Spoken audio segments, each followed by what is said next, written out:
12वीं शताब्दी का इतिहास एक ऐसे महायोद्धा की कहानी समेटे हुए है जो आने वाली पीढ़ियों के मन में हमेशा के लिए अमर हो गया।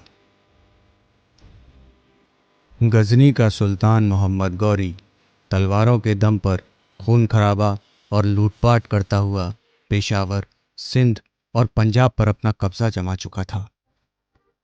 सोने की इस चिड़िया को लूटने के क्रम में उसका अगला निशाना दिल्ली थी।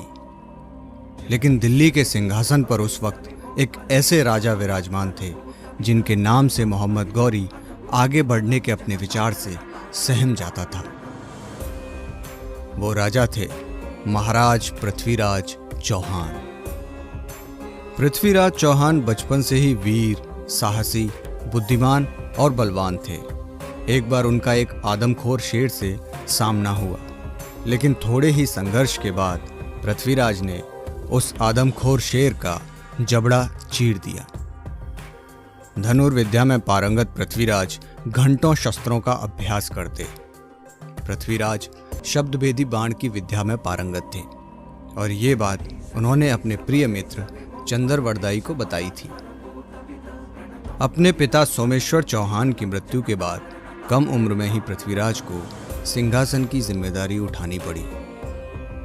लेकिन वक्त के साथ साथ पृथ्वीराज की वीरता ने दिल्ली के सिंहासन को भी अपने पास सुरक्षित कर लिया। शहाबुद्दीन मोहम्मद गौरी का लालच उसे भटिंडा के किले तक ले आया। उसने भटिंडा के किले पर हमला कर दिया जो चौहान साम्राज्य की सीमा पर स्थित था।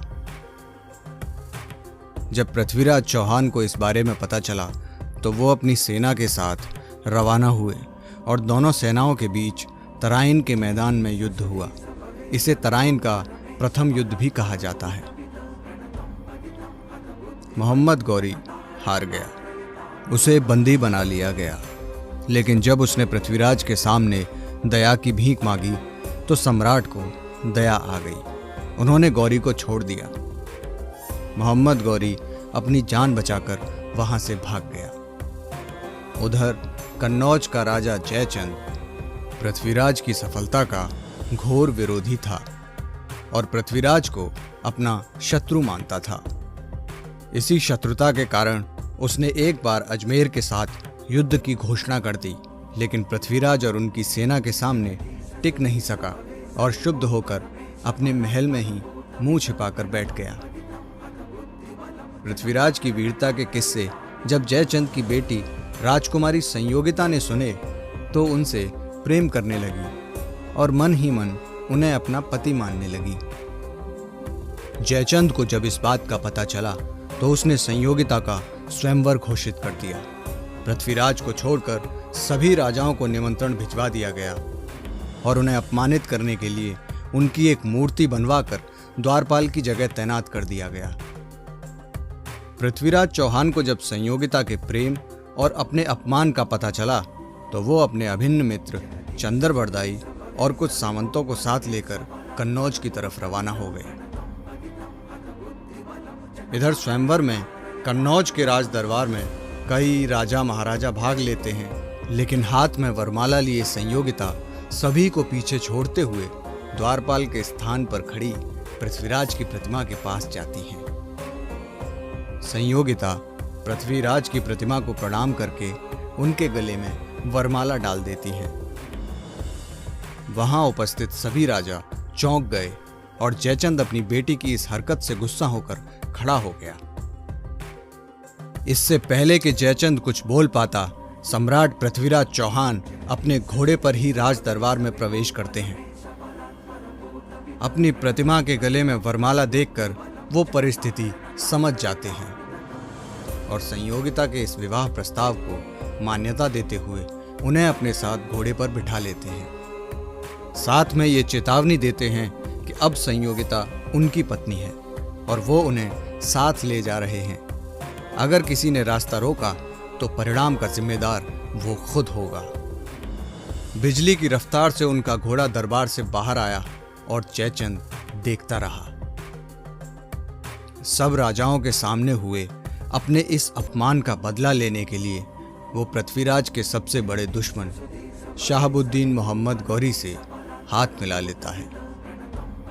पृथ्वीराज के हाथों हारे जाने और प्राणदान मिलने के बावजूद अपनी दुष्ट प्रवृत्ति से मजबूर मोहम्मद गौरी उन पर फिर आक्रमण करने की योजना बना रहा था और अपनी इस योजना में उसने जयचंद का बखूबी इस्तेमाल किया। कन्नौज की सेना को अपने साथ मिलाकर गौरी ने फिर आक्रमण किया। पृथ्वीराज चौहान सतर्क थे। उनके नेतृत्व में पहले ही दिन उनकी सेना ने मोहम्मद गौरी की सेना को लगभग खदेड़ दिया था और अब परिणाम तय था कि दूसरे दिन गौरी की हार के साथ ही युद्ध समाप्त हो जाएगा। लेकिन जयचंद ने गौरी को परामर्श दिया कि हिंदू योद्धाओं में सूर्योदय से सूर्यास्त तक का ही युद्ध का नियम है, इसीलिए अगर कल वो जिंदा रहना चाहता है तो उसे आज रात को ही हमला करना होगा। गौरी ने अपनी सेना को तैयार किया और जयचंद के गुप्तचर की सूचना के आधार पर पृथ्वीराज के सैनिक ठिकानों पर रात के अंधेरे में ही हमला कर दिया। विश्राम के समय अचानक हुए इस हमले की किसी भी योद्धा को उम्मीद नहीं थी, लेकिन शत्रु के इस कायराना हमले के जवाब में बिना कवच पहने केवल तलवारें लेकर वो शत्रु सेना पर गरजने लगे। उस रात सबने पहली बार सम्राट पृथ्वीराज चौहान का वो विकराल योद्धा रूप देखा, जिसमें वो दोनों हाथों में तलवार लिए दुश्मनों को गाजर मूली की तरह काट रहे थे। गौरी के सैनिकों में उन्हें देखकर भय उत्पन्न होने लगा, लेकिन जयचंद की गद्दारी और गौरी की दुष्टता का मुकाबला आखिर वे कब तक करते। अचानक ही पीछे से चलाए गए 2 तीर उनकी पीठ में जा धसे। पृथ्वीराज कमजोर पड़ गए और उन्हें बंदी बना लिया गया। मोहम्मद गौरी उन्हें अपने साथ गजनी ले गया और उन्हें कैद खाने में डाल दिया गया। लेकिन पृथ्वीराज की आंखों का तेज और उनका उसकी तरफ घूरना गौरी बर्दाश्त नहीं कर पाया और उसने लोहे की सलाखों से उनकी दोनों आंखें फुड़वा दी। इसके बाद भी जब पृथ्वीराज चौहान गौरी के सामने नहीं झुके तो गुस्से में गौरी ने उन्हें मौत की सजा सुना दी। चंद्रबरदाई को जब यह बात पता चली तो अपने मित्र से मिलने गजनी आ गए। अपने मित्र की ऐसी अवस्था देखकर वो दुखी हो गए और पृथ्वीराज के कहने पर उन्होंने मोहम्मद गौरी के वध की योजना बनाई। चंद्रबरदाई ने गौरी से कहा कि उनका मित्र लोहे के 7 घड़ियालों को एक ही बाण में भेद सकता है। उसकी ये कला दुर्लभ है, अतः आपको इसको अवश्य देखना चाहिए। गौरी भी ये देखने से अपने आप को रोक नहीं पाया। अगले दिन मैदान में लोहे के 7 घड़ियाल लगाए गए और पृथ्वीराज को लाया गया। उनकी बेड़ियां खोल दी गईं और हाथ में धनुष बाण दे दिया गया। लोगों में बहुत उत्साह था इस कला को देखने का और खुद गौरी भी बीच में बने अपने तख्त पर बैठकर ये सब देख रहा था। पृथ्वीराज ने चलाने के लिए बाण साधा। चंद्रबरदाई ने गौरी से कहा कि वो बाण चलाने की आज्ञा दें। गौरी ने जैसे ही आज्ञा दी, चंद्रबरदाई ने एक दोहे के साथ गौरी की ऊंचाई का अनुमान पृथ्वीराज को दे दिया। वो दोहा था, 4 बांस 24 गज अंगुल अष्ट प्रमाण, ताऊ पर सुल्तान है मत चूके चौहान। इससे पहले कि कोई कुछ समझ पाता, पृथ्वीराज सारी गणना कर चुके थे और अंतिम बार उस वीर योद्धा ने बाण लक्ष्य पर छोड़ दिया। बाण सीधा मोहम्मद गौरी की छाती को चीर गया और गौरी 25 गज के अपने तख्त से नीचे गिर गया। गिरते ही गौरी की मौत हो गई। इधर उसके सिपाही पृथ्वीराज की तरफ लपके, लेकिन तब तक चंद्रबरदाई और पृथ्वीराज एक दूसरे को कटार मारकर अपना काम कर चुके थे। दुश्मन के हाथ मरना पृथ्वीराज चौहान की शान के खिलाफ था।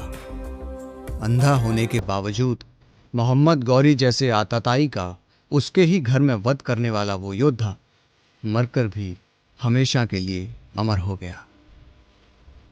धन्य है पृथ्वीराज चौहान, धन्य है चंद्रबरदाई और धन्य है वो देश जिसने ऐसे वीरों को जन्म दिया।